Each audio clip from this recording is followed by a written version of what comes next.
I'm glad to have you here and delighted that you're interested in finding out something about a particular type of scan probe microscope, which we call the atomic force microscope.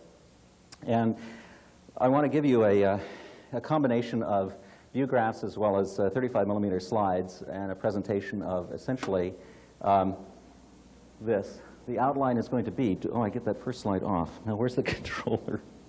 No, that's all right, I got it. Okay. The outline of today's talk, and incidentally, you probably have heard this microscope or these types of microscopes referred to in different ways. One is the atomic force microscope, and the other is the scan force microscope. In fact, there are a number of forces that can be scanned with these scanning probe microscopes. For example, we can scan electrostatic force, we can scan magnetic force, and so the generic title would be scan force microscope. In fact, for most topography, we talk about atomic force microscopy, and this is primarily in a contact mode. And I'll explain what that means as we go along. But I just wanted to point out, sometimes you see SFM as an acronym, another acronym, and sometimes you'll see AFM. AFM was, in fact, the first, got there first as atomic force microscopy as it was developed. So today I want to talk about the history very briefly. And for those of you who have heard some of these other talks, I'm sorry to be somewhat redundant, but I'll just focus on the force microscope part right now. Then talk about principles briefly, and then practice. This is supposed to be a tutorial, so I'd like to give a little bit of the feeling of what goes on in preparing samples and working with these microscopes. Now, let me also preface this whole thing. I should have done this at the beginning. Who am I, and why am I talking about this? I got involved. I'm a biologist. I'm not a physicist, but I got involved because of the sort of biological sample preparation techniques that we've used for many years involving biological membranes attached to surfaces as well as molecules attached to surfaces, was very excited by the idea of scanning tunneling microscopy when it first came along. Now, my laboratory is at UC San Francisco, but there was a laboratory right across the bay at Berkeley, John Clark's laboratory in the physics department, and physics students there had been working on and building some of the first scanning tunneling microscopes. So I got involved with them in the late 80s, actually around 87, 88. And I think my only qualification for that collaboration was humility, because I would go into the laboratory, and the students were absolutely delighted to have this professor who knew absolutely nothing at all about physics trying to use these wonderful and remarkable machines and looking at CRTs as well as this whole control panel of electronics to play with. Nevertheless, I stuck with it and used a number of prototype instruments, and also then we started building and developing a cryogenic or cold atomic force microscope, and I'll describe that a little bit later. And so my background and kind of emphasis in this talk too will be, I'm thinking more in biological terms than in physical terms as far as applications, problems, etc., as I discuss different aspects, but I'm going to try and keep it pretty generic. So in practice, we talk about substrates, the things that we put the sample down on often. Sample preparation technique, sample preparation technique, sample preparation technique. This is true of any microscopy, and it's certainly true of force microscopy. Sample preparation is critical. The components of the atomic force microscope. Then something that is very important, and that is considerations of properties of the tip, types of tips, the way the tips interact with the surfaces. Because these scan probes, in fact, this is what can limit resolution or which can generate resolution, and sometimes resolution that you don't even want as far as the tips that are present. Then the operation of the atomic force microscope in a very generic way, and then a few comments on image interpretation. If we've run out of time at that point, I will stop. Since we've started a little bit late, I might have to. But applications, and these will be applications other than the ones that I've already talked about previously at this meeting. And then some comments about the future of atomic force microscopy. And let's go to the first slide and review the history very briefly. The history of atomic force microscopy, again, if we take this particular technique out of the context of tunneling microscopy and rather just put it into its own world, we're talking now about the atomic force microscope. It had a predecessor, and the predecessor for the atomic force microscope was the scanning tunneling microscope, which in turn had as its predecessor the topographiner, with its piezoelectric controlling movement element, as well as its theoretical predecessor, the idea of tunneling. So we're constantly building, and the force microscope is absolutely no different. The force microscope was built because Gert Binnig and Heini Rohrer were the developers of the STM in the late 70s and early 80s. And this tunneling microscope requires electron tunnelings. An electron has to move and generate a current between a tip and a substrate and a surface. And what Binnig realized is on a sabbatical in '85, and this was described in a very nice story, as a matter of fact, by Dan Ruger and Paul Hansma in Physics Today in a recent issue, talking about atomic force microscopy.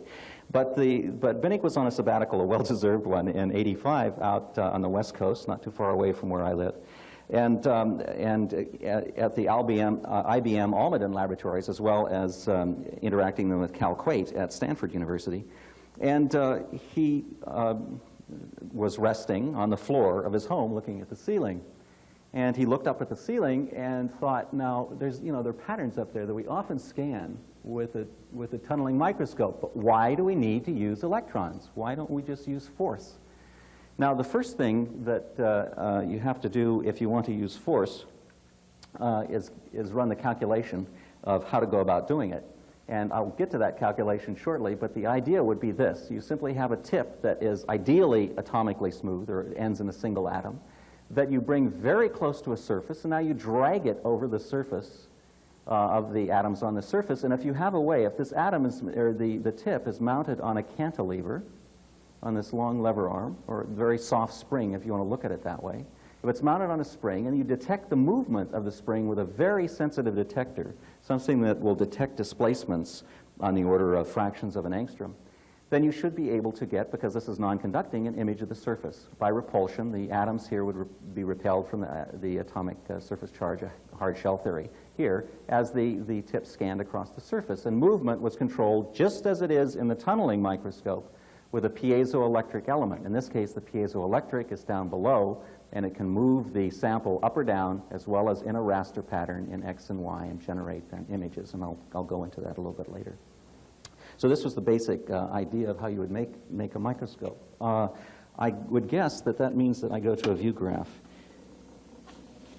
The principle then of the force microscope, and I mentioned that it wasn't necessary, but very important to see if this idea was even feasible. So on the back of an envelope, you can calculate that the mass of a typical atom, if there is such a thing, but the mass of a typical atom is on the order of 10 to the minus 25 kilograms. The vibrational frequency, omega, of that average atom is on the order of 10 to the 13th rad. And if you want to calculate an atom equivalent spring constant, K, that calculation is a very simple one. K is equal to omega squared times m, and this turns out to be about 10 newtons per meter. Now that means that these guys are held together with a spring constant on the order of 10 newtons per meter. So you want a spring that's softer than that, or a cantilever that's softer than that, so you don't displace these atoms. What would a typical spring be? I mean, can you imagine? You think, well, now what's something that's that soft? Well, Paul Hansma described it one time as a piece of aluminum foil about 1 millimeter wide and 4 millimeters long, standard household aluminum foil, and that has a spring constant, if you hang on to the end, of about a newton per meter, about 1/10 of what of these sorts of forces. So immediately they realized, yes, this was a doable project. It certainly was something they could try to do, and they set about doing it. Now, one of the first ways they set about doing it was to use, how do you detect deflection in a very sensitive way? Well, they had the scanning tunneling microscope. So the idea was to come down with a scanning tunneling microscope on the back of their cantilever, their wire cantilever, and measure deflection that way. Well, that turned out to be a fairly irreproducible way of measuring it, and so they had to resort to other approaches, and I'll get into those. But what about more principles? In terms of interactions, and the important ones for the scan force microscope or the atomic force microscope are short-range interactions, interactions that occur in the 2 to 3 angstrom range. These are essentially repulsive interactions, and for the contact atomic force microscope, in other words, where that atom is in contact with the surface, we have forces, scanning forces in the range often of 10 to the minus 7 to 10 to the minus 9 newtons. In fact, these forces can go even smaller, on the order of 10 to the minus 11 under special conditions. Again, this is the scan force range that we often use, and there's a reasonable theory for this in terms of microscopic theory, but it's extraordinarily difficult. It's atom-specific, and so a lot of these theoretical calculations are still to come as a result of experimental observations. However, Dorid, in 1991, last year, has a book called Scanning Force Microscopy by Oxford University Press, and it discusses a large number of these theories and how they're important in terms of the various scanned force microscopes, where the atomic force microscope is one of those. Now, in terms of long-range interactions, again, repulsive is our standard contact mode atomic force microscope. In terms of long-range interactions, those that go out, so let's say from 10 angstroms up to hundreds of angstroms, these interactions can be repulsive or they can be attractive. And often, they, for example, capillarity would cause a great attraction of the tip toward the surface in air. But they can also be electrostatic, et cetera. And this is true of all of the non-contact atomic force microscopes, and there are a wide variety of these sorts of microscopes being developed and have been developed. There is good theory for this, macroscopic theory, because you can model these surfaces, the tip and the surface, as average populations of molecules and of atoms. Now, in practice, let's turn from principles to practice. In practice, we scan a substrate, and the substrate can be conductive, as it is for tunneling microscopy, or non-conductive. The standard substrates you want a substrate that's smooth to begin with, and ideally you want a substrate that is atomically smooth so that you can use this substrate to calibrate your instrument as well as to provide a surface that you can anchor things to, or a surface that will interact with things. Mica is a very good substrate that's been used in a wide variety of biological studies. Highly oriented pyrolytic graphite is a surface that's hydrophobic and has been used in many scanning tunneling microscopy studies because it is conductive. But in the non-conductive state, it also can provide a hydrophobic surface for the atomic force microscope. Glass is a surface that can be scanned. It's much rougher than either of the first two, but nevertheless, for low-resolution scans, glass can provide some very nice images. Plastics, ceramics, semiconductors, metals. You can take a whole leaf and stick it in the scanner and scan the surface of the leaf.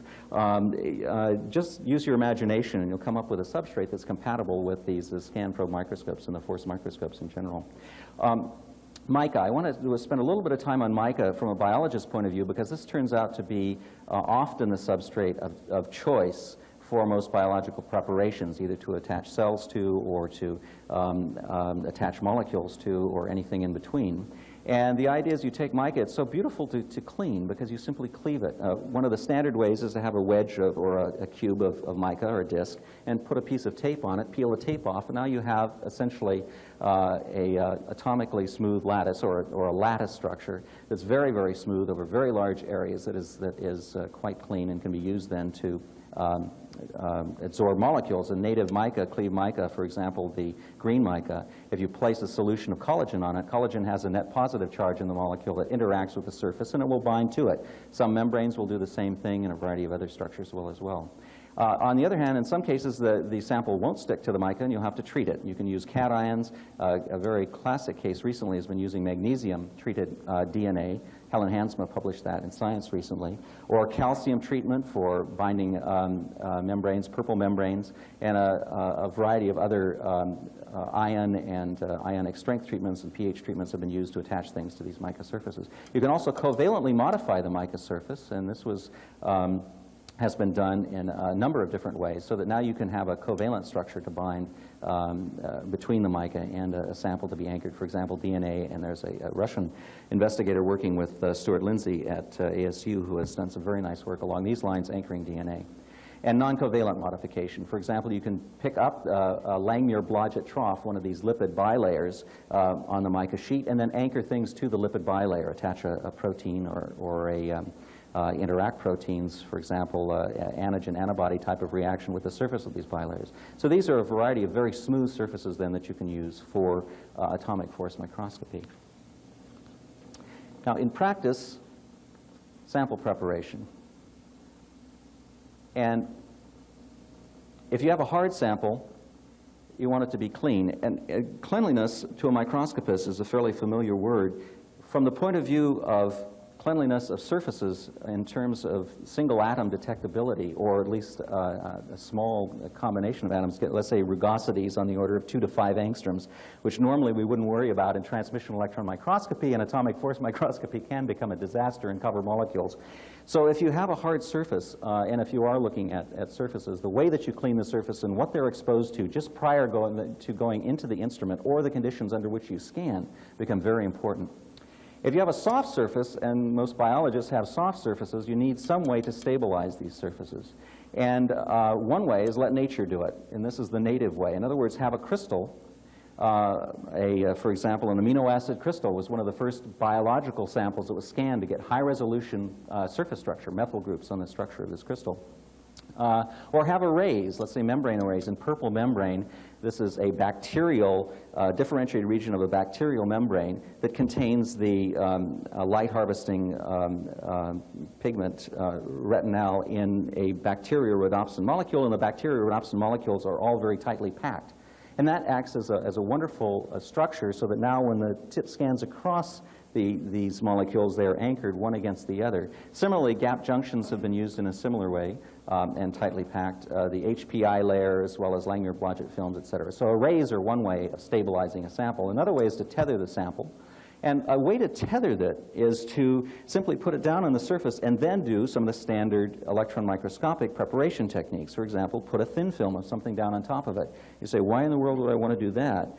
Because you can use thin films in this case that are non-conductive, that can be much thinner than what we would normally use, let's say in metal shadowing, or what we would normally use in standard coating procedures for TEM or SEM, so that they are potentially higher resolution anyway, and relatively little of this work has been done, so I can't guess just how much better resolution they'd be, but this certainly would be a way of fixing something down onto a surface and getting reproducible information about the surface of the molecule or organelle or small structure or cell or whatever it is you put down.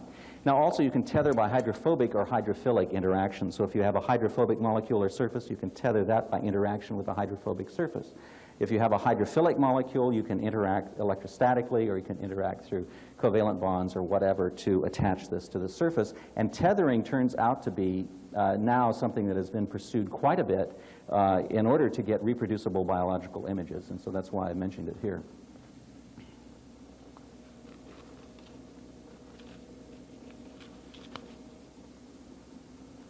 And in practice. So now we've got through sample preparation, substrates and samples. In practice, what are the components of the atomic force microscope? The main component is, from the instrumental point of view, is vibration isolation. Initially, fortunately I should say, the atomic force microscope came along many generations after the scanning tunneling microscope. And initially, this first scanning tunneling microscope went to incredible ends in order to avoid the problems of vibration. And in fact, it had a super levitating magnet and all sorts of fancy springs and what have you. And the first generation, or the second generation one, I guess I used the second generation STM, also had this enormous spring structure with the eddy current dampening magnets, et cetera, and really a remarkable thing. However, what they found, what happened was they realized they could get rid of a lot of vibration problems simply by building these microscopes small and compact. So you make something very, very small and compact and rigid, and you can actually set the microscope on a desk, as you can see if you go out through some of the vendors here, and have it taking atomic resolution images of plain crystals or surfaces in a room that is certainly far from free from vibration.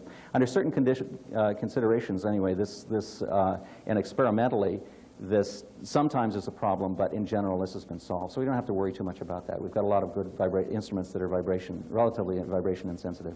Tip cantilever assembly. This tip cantilever turns out to be the tip especially, turns out to be an extraordinarily important part of the force microscope in terms of scanning the surface, interaction with the surface, and as well as the resolution. And so I'll come back to this and talk about this in a minute. cantilever deflection detection. There are a wide variety of schemes. I'll give you a list of them, but I'll also preface this by saying there's essentially one that most of us use. PZT scanners. Now, the piezoelectric transducers, these scanners, the ceramics that I mentioned that you drive with a potential, they will have associated with them the electronic high voltage drivers, as well as a feedback system to detect where they are in space, and electronic components, as well as signal processing. These are all electronic packages that go along with it. And finally, an image display and processing package as well. So that's the basic components of the force microscope. And this is actually, it's an old Scientific American slide of, I think it was Kumar Wickramasinghe's, showing the basic idea of the force microscope. So here we have a piezoelectric stage. This is a tube, a ceramic tube that's coated on the outside with an electrode and on the inside with an electrode. It's split into quadrants so that now you could apply, say, a lead coming from the high voltage supply here, as well as one to the inside. And when you apply a potential across that lead, you can cause the ceramic to expand or contract. If you do it differentially, you can cause it to bend. If you do it all differentially in one direction or the other, you can cause it to elongate or to contract. And so the piezoelectric drivers and the electronic, that's out of the image here, but they're actually controlling this movement of the piezoelectric. The laser, the one standard deflection detection scheme now of the cantilever. And so here's a cantilever with the tip in contact with the sample being on top of the scanner that's moving down below. The laser bounces off the backside of the cantilever and into a detector. And now most detectors are quadrant detectors, so that there are 4 quadrants to the detector rather than 2. But let's say as an example, if the tip will move down so that the signal moves up here, then the difference between these 2 quadrants in signal is fed into a feedback generator. It compares that difference and then powers the Z drive to move the sample into a position so that it now returns to an equilibrium state at the photodiode. And at the same time, that signal is fed into a capillary ray display. So now you can get an image as a function also of where the sample is in X and Y. So you have X modulated with a Z signal and then the scans going in Y up the screen. That's the basic configuration of most microscopes. The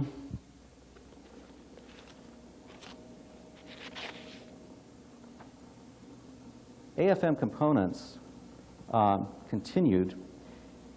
In terms of cantilever deflection detection, I mentioned that there are a wide variety, and there are actually more than this now, that have been developed. Electrical, the first one, was the idea of using tunneling. So you came in on the back side of that tip with a scanning tunneling microscope.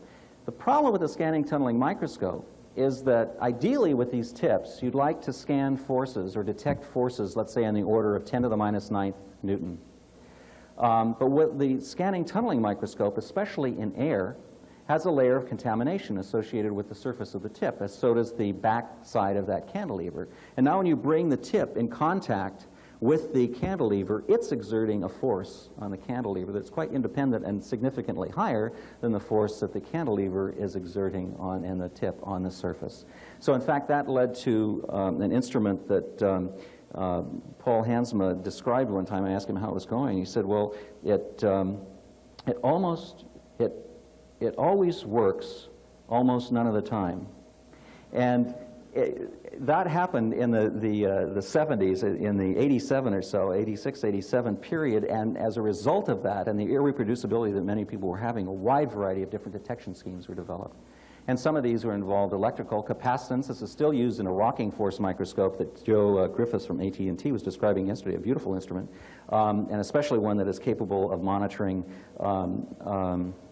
positional control by capacitance very nicely of the probe as well as the tip. But most of the instruments, and especially the commercial ones, are based on optical detectors, either homodyne, heterodyne, laser diode feedback, polarization, deflection. If you want more information on these, go to Dorid's book. He describes each one of them in terms of theory and practice. The one that I want to focus on, however, is this deflection, the lever, the optical lever. And that's shown here. And this is what I just described in that previous diagram. But a laser beam comes in, bounces off the back side of a microfabricated cantilever with its integrated tip, and is imaged then on this two-segment photodiode.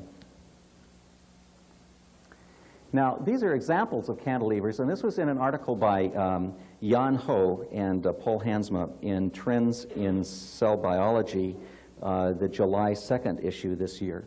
And it's a very nice general review of applications of atomic force microscopy to cell biology. But here they're kind of doing a mini review of some of the early tips. This is one of the early wire tips that they had formed with a diamond shard glued on the end of this tip. This was the idea, to make a super hard tip, and then a chunk of glass, aluminized glass on the backside to use as a detector for the laser beam.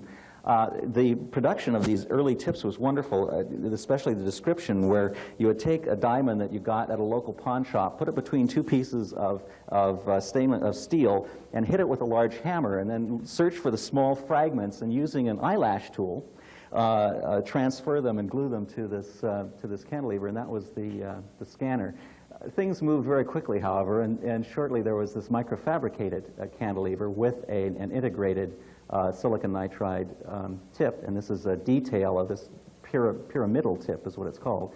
So this is turning this over and looking at the tip scanning size. And this is now a further advance, which is building a contamination tip, or a small tip, on top of this pyramidal tip, to get higher resolution and for other purposes. And I'll talk more about these later.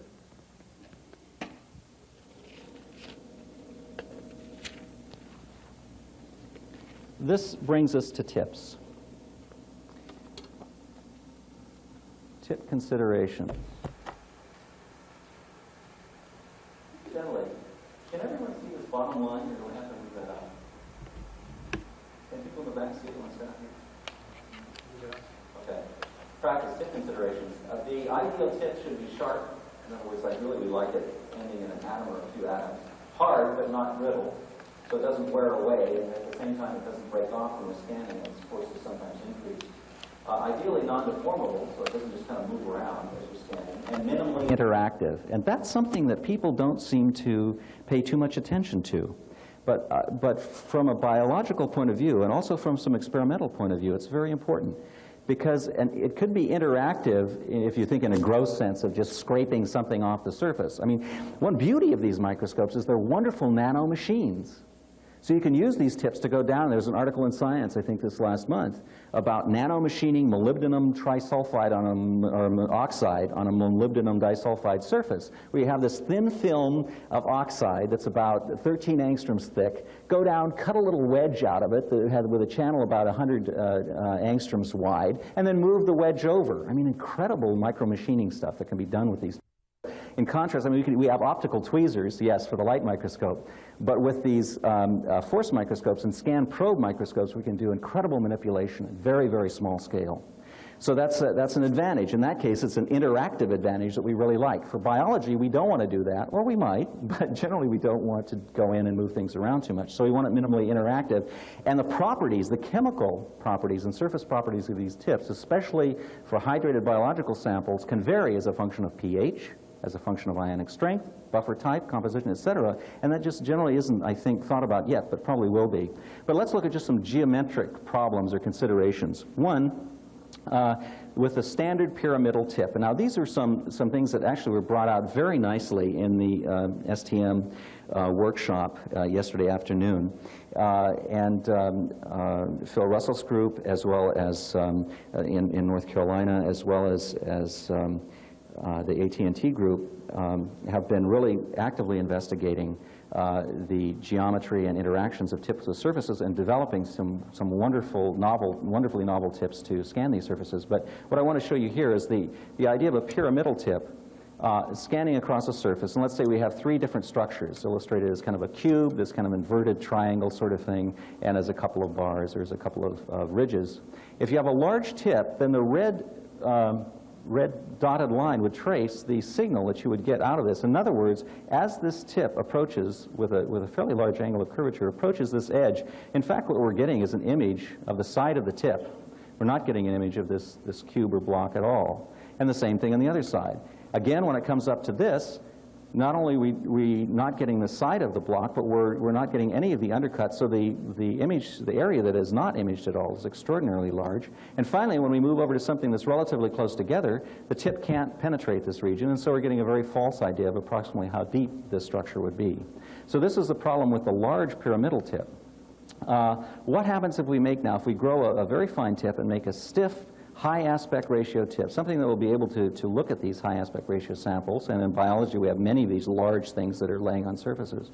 And so in this case, it would come along, it would probably do a fairly good job of following the first structure. The second structure is still a problem because it has this undercut region. Now Phil has talked about, or told me about, some tips that actually can be used that are especially designed with the probes on the side to scan such areas. But in general, you would miss that information. You could, however, then go down into one of these troughs and get relatively high information. And this certainly is very useful in the semiconductor industry, where you really want to look at depths and depth profiling with some of these integrated circuits. What about a soft high aspect ratio tip? If it's soft rather than stiff, the tip might perform similarly to the cube. However, look what it's doing when it's getting to this inverted sort of structure. The tip is actually bending, and Joe Griffiths was showing some of this very nicely yesterday, that the tip is actually bending to follow the contour. So now we're getting, again, a composite information between the tip and the sample. And that is something to always realize, that this is a composite information situation. Just as in scanning tunneling microscopy, you have a signal, an electrical signal, that is not only topographic, but it's electrical. So in scanning force microscopy and in force microscopy, you have a signal that's not only topographical, but it also has to do with the geometry of the tip and its interaction with the surface. So that's one thing that should be kept clearly in mind if you're going to start using these tools and thinking about them. Now, this is one of the earlier Park scientific tips, just to give you an idea of how what the tips of cantilevers look like. It's a silicon chip, and it has 4 of these tips on one edge and 2 on the other. This is what these cantilevers, I should say, look like in higher magnification view. This in a scanning EM view, as it would be scanning on a surface, and this a detail of this pyramidal tip, perhaps with some protrusion, additional protrusion on the end that would be scanning. This is a more recent version, and this again is Park Scientific, at least I took this out of their brochure, of the original pyramidal tip and now of the sharper, higher aspect ratio conical tip which they supply. And so the commercial suppliers are very keenly aware of the tip problem, or the requirement to have some of these much sharper, more stable tips, and are producing them. This is a contamination tip. I got the slide from Helen Hansman showing, again, on one of the standard pyramids, this much sharper contamination tip that has been grown. David Keller has been working a lot on contamination tips, as well as Phil Russell's group and a variety of others. And this is from Materials Analytical Sciences, a contamination tip of high aspect ratio. They call them heart probes. Tips grown, again, on a cantilever for probing deep surfaces. This, for example, is a micrometer long. So the tip development story is one that is progressing, and it's progressing fairly rapidly, much to the delight of those of us who have been stymied with this tip limitation to resolution problem. Now, what about practice? The operation of the atomic force microscope. In the non-contact mode, you bring the tip down close to the surface, but in a region where it's interacting, it's not actually making contact with the surface. And usually this is in an attractive mode, but it can be in a variety of modes. And the tip is vibrated, and the vibrating tip, the vibration can be damped as a function of the interaction with the surface, and the degree to which that's damped then is fed back into the control circuits and control feedback system, and you can get an indication of forces, for example. You can get a topographic force map, but it's in a non-contact mode of the surface. And again, these forces can be attractive, repulsive. In general, because the tip is removed from the surfaces, the resolution will be somewhat lower. But the beauty of this is that it is in a significantly removed from the surface, so it isn't going to damage it, and also that it has been used and is being used with a wide variety of other scan probe microscopes that have exciting potential in future applications. So I'm sure we're going to see much more of this happening in the future. The contact mode, or repulsive mode, the tip is very close to the surface, on the order of, say, an atomic diameter away. And there are several different modes. These modes I took from there's a number of terminology as far as scanning modes is concerned, but these are from the the Jan Ho and the and Paul Hansma article, talking about the constant height mode, in which case the tip moves along, and when it comes to a step, the tip, so that this is maintained at constant height, the tip moves up, and then the scan, which is shown in red, is indicated on the CRT. In the constant force mode, the force between the tip and the sample remains constant. The sample moves down when we come to a step, so that this force remains constant, but the sample is moving. In fact, what happens in the error signal mode is that because we need a signal, in other words, we need the tip to move slightly in order to get an indication of movement, then to drop the sample down. And this will then come out as an arrow signal, and sometimes as a shadow type of appearance to some of our atomic force micrographs. Was that a question? Oh, I'm sorry. Down here, the 3 different modes of scan. So this is constant height, constant force, and error signal.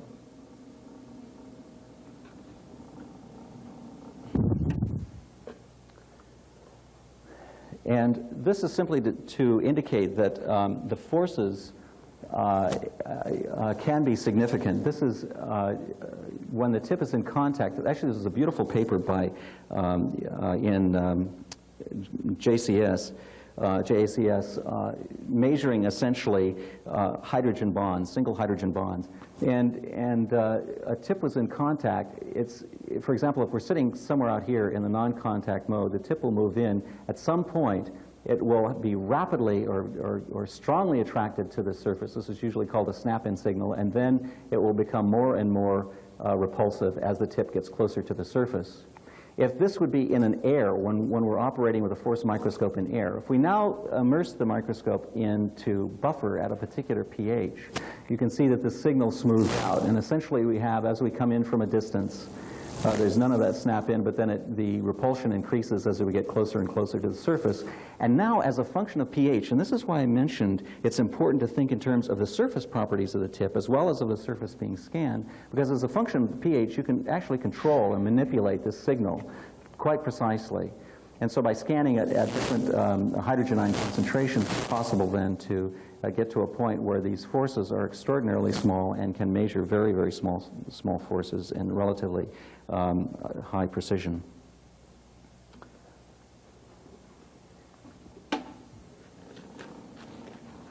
In practice, more practice, the operation of the atomic force microscope, we can operate under ultra-high vacuum, in air, in liquids. Usually in air, because of this capillary attraction, the water I mentioned before associated with the tip, the water associated with the surface, this capillary attraction usually limits most of our scanning range to around 10 to the minus 7. For biological samples, those ranges are too high. We scrub stuff off, we move stuff around, it's very difficult to image. If you now immerse the whole thing, and there are liquid chambers for the scan probe, then we can get forces into the 10 to the minus 9th Newton range, or smaller, into the 10 to the minus 10 or 10 to the minus 11, and in fact have much more reproducible results with biology. Image acquisition, I'm not going to go into details. The approaches are automatic, extraordinarily fast. I was shown yesterday the demonstration of taking a cantilever and putting it into a force microscope and scanning all in about 6 minutes or maybe even 5 minutes. So the commercial instruments are incredibly fast turnaround time in terms of imaging samples and in terms of the ways they have of handling the cantilevers and getting them in. There are a number of vendors at EMSA, Digital Scientific Instruments, Park Scientific Instruments, Topometrics, WICO. I know for sure. I saw those booths out in the exhibit area. There may be others, if so, I apologize to you, but in the meantime, these are people who can go and get the details and examples of how to use each of these different instruments to get image acquisition. Resolutions, for flat samples, we have resolution with a force microscope that's in the range of 1/10 of a nanometer, and vertical resolution that can be about 1/100th of a nanometer, 1/10 of an angstrom. For high aspect ratio samples, it's much poorer, and here I'm focusing on soft samples, biological especially. The lateral resolution is on the order of 10 angstroms to 500, somewhere in the range of, say, 50 angstroms to 100 angstroms resolution is not that atypical, and it's especially tip dependent. And if you have a broad tip, you might smear something out to 300 angstroms. When you're taking a single, we're looking at single molecules of collagen, for example, that are on the order of 15 angstroms wide.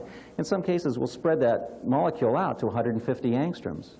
Now that's an advantage. It makes it very easy to see. It's a disadvantage if you really want high-resolution information, let's say in a topographic sense. Vertical, that's a good question. What is our vertical resolution? The tips of these microscopes can generate on the order of 10 to 10,000 atmospheres of pressure on the sample as they're moving across it. So that can compress things, and in fact we do see incidences where molecules or where other soft surfaces are compressed. And we need calibration standards. We need to include, as a part of our practice, internal standards and calibration standards for the scan force microscope, and that's especially a requirement for these large samples in biology.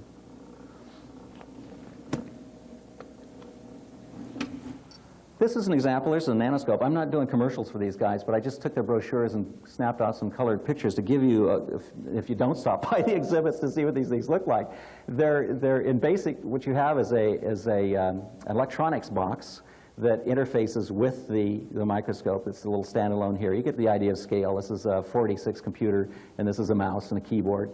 And then you usually have two display screens, one to display the image that you're gathering and another one to do other manipulations, or it may incorporate a light microscope, or it might have to do the menus of driving the instrument, et cetera, and collecting data and what have you. That's the basic idea of the scan probe microscope. This is from topometrics. And the same sort of idea, too. An image display screen, a screen here apparently is displaying a video signal, and the electronics, computer control, as well as the keyboard, and then the basic electronic box. But stop by these people and check them out if you're interested. This is the sort of thing you can do. You can look at integrated circuits. These are applications we're coming up to now. This is one of the earlier images where Paul was looking at aluminum in the contact with seawater and actually monitoring in real time the corrosion of the surface. And this is the type of thing you do in electrochemistry, and a variety of corrosive processes is to view what's happening at very high resolution in a dynamic sense. This was a slide I've shown, I guess, at a couple of other talks now. Craig Prater wanted to look at the photoresist down on the gallium arsenide surface, went in and increased the force, scraped away down to the surface, and then measured the distance between the top of the resist and the surface to get some sort of idea of the coverage, presence or absence in coverage of the photoresist on the surface. In solving problems, it helps to know the answer. Now we turn from the physical and technological side to the biological side. And the biological side is definitely, let's have a pretty good idea of what we're looking at. In this case, it was actin that was attached to a mica surface, and this appeared on the surface of a biophysical journal. But polymerized actin, or actin in the process of polymerization, a fibrous protein. In this case, it's cadmium arachidate, a fatty acid, looking at presumably at the end groups of this fatty acid in different layers. So this would be a monolayer, this would be essentially 3 layers, and this is 5 layers, and seeing what the structure looks like and showing that they couldn't image a structure at the first layer in high resolution. Now, there was a talk yesterday that was quite beautiful, actually, and Joe was talking about this, that we shouldn't trust these diffraction patterns, really, because of the geometry of the tip and the interaction of the tip with the sample. So it's something to take to think about very carefully before we start doing Fourier transforms on these surfaces that we scan with the force microscope. This, however, is another example of this. This was purple membrane scanned under buffer with the atomic force microscope. And what happens often, at least in the early days, was that these images would then be highly processed, would be highly filtered and highly processed, for example, going through one of these and just picking out the spots, and generating the pattern that presumably showed one single, in this case, bacteriorhodopsin molecule. I really would prefer, because that is the potential fort of the instrument, to show one single molecule, but to have then a collage, as we do a negative stain, of, let's say, single molecules of this particular protein. These are some other examples. This was in the Ho and Hansma article. It shows the plasma DNA down below. This was a wonderful example of a real-time process. So Paul was imaging the blood clotting, essentially, the thrombin-induced polymerization of the fibrin molecule, and scanning this and watching it in real time. Now, there's some question in some of our minds how much of this was tip-induced, but nevertheless, you could actually see filaments that would start to form, associate, then other filaments come together, et cetera, and watch the formation of this clot, all in a hydrated state. This, again, is the liquid crystal. This is, or excuse me, a fatty acid. This was some of Jean-Paul Revel's work and Ho's work on the gap junction, showing the connexons here, and this shows some of these connexons. This is actually Paul Revel. Jean-Paul Revel has a much nicer slide of this. But some beautiful work of looking at surfaces where you have native stacking. Now, here's something I mentioned. The force of the microscope can be significant. If you take this plasma DNA and increase the scanning force at a selected region, you can actually cut through the plasma DNA. So this is, what would be the comparable to restriction enzyme mapping? This would be restriction AFM mapping, but it's done in non-biochemical way. It's done in a physical way, which may in fact have some advantages if this could be controlled over a large area. This is our way of tethering molecules and looking at them, and this is a cryogenic atomic force microscope. It's designed that the entire microscope base is immersed in a cryogen, liquid isopentane, at 143 Kelvin, at minus 130 degrees centigrade. An optic fiber, again, it's a lever-type detector, comes down, is focused on the backside of the cantilever, which holds our especially microfabricated cantilever, that then is in contact with the sample, which is mounted on the front end of this thimble that's moved toward the cantilever with this piezoelectric tube, ceramic tube, rides on a couple of rails, and then it's rastered as well as moved in or out using this tube. The light signal bounces off the back of the cantilever, off a front surface mirror, and into a 4-segment photodiode array that sits here. And the only adjustment we have to make from the outside world when this thing is immersed is to control the position of the photodiode detector with that screw. And when we do that, then we can look at collagen molecules at low temperature. In this case, these are individual 15 angstrom wide molecules of collagen. In this case, they're being displayed about 50 angstroms wide. Looking at their interactions, they're frozen, and they also have some water of hydration associated with them. We can look at regions along the collagen molecule, bright in atomic force microscopy as well as in tunneling microscopy, means the tip has moved away from the surface. So these little bright blobs means that they're apparent regions of height information that we're detecting by force microscopy, and we're making correlations of those regions with molecular properties of the collagen molecule per se.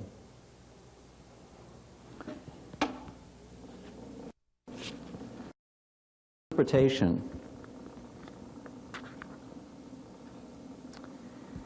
A picture is worth 10,000 words. A single word can be a lie. The second aphorism, observation causes damage. And the third one, redundancy enhances veracity. These were wonderful quotations of about 6 that at this conference that we had last week for Future Directions in Microscopy that Dr. Elmar Zeitler gave us on August 15th. And I would say in terms of interpretation of images, especially at this stage in the game of biological images in force microscopy, these are important to keep in mind. As far as future directions are concerned, a variety. From the physical side, physical applications, development of tips, and also from the technological side, calibration of these instruments, non-conductive ad-atom imaging, in other words, higher resolution AFM for surface science, crystal surface structure, defect and grain boundary structures, semiconductor imaging, nanofabrication. Especially in nanofabrication, I think we're going to see and are seeing just some remarkable advances with scan force microscopes and atomic force microscopes. Biological applications, we really would like to see tip development. We'd like to see better markers. Tell us what that lump is. We want to see, so there's a bump there. So is this protein? Is it an inverted micelle of lipid? Is it carbohydrate, et cetera? And we really would like to get chemical information. Now, we can get chemical information perhaps in novel ways, in creative ways, and I think in the future we'll see that. Sample stabilization, other things than what I've described. Here we have to start thinking very creatively in sample preparation technique. A lot of wet samples, because that's what this microscope can do. The force microscope is scan samples in their biologically hydrated state. Now, why don't we start asking questions that are low-resolution questions as far as the microscope capability is concerned, meaning we don't want to see 5 angstroms or 10 angstroms. Let's see 100 angstroms, but let's look at the dynamics of molecules interacting at 100 angstroms in real time. I mean, just incredible possibilities. So if we start reframing in those terms, rather than the terms of looking at the active site, which is where I was started thinking about this, of an enzyme, I think we'll have some wonderful new observations coming into biology. Dynamics, processes, measuring intermolecular interactions. So here you could have a molecule on a tip, and it comes down and interacts with another molecule, for example, antigen-antibody, and you can get an idea of the forces that are involved in terms of these interactions. Or you can get an idea of the compliance, or the elasticity of the molecule. Wonderful potential applications. Intermolecular structure, enzyme-coated tips for molecular surgery. How would that be? Let's say you took an enzyme attached to a tip, and you scanned initially, and say in a non-contact vibrating mode, you found out where a lump of something was, and now you move the tip down and let the enzyme go to work and chew around for a while, come back up and image again, and take a look at the types of patterns or information that you might be able to process. Biosensors, wonderful. Here you have a very sensitive tip with a molecule sitting on it. Along comes a ligand, bam, it attaches to the tip, and all of a sudden the tip changes its vibrational frequency or whatever, and now we have an extraordinarily sensitive biosensor as far as using a force microscope. These are dreams right now, but I'm sure they're going to come to pass and very shortly. Combination microscopes, we're seeing a lot of movement in that direction already. Combination force microscope and light microscope, well, a lot of these vendors have it. Force microscope and scanning tunneling microscope, that also has been developed. Force microscope and fluorescence light microscopy, so you can locate something. For example, using a standard fluorescence microscope, move your tip around and go in and take a look at exactly that site. So anyway, this is the end of my talk, and I think it kind of gives you an idea of scan force microscopy, how it works, and hopefully where we're going. And I thank you for coming.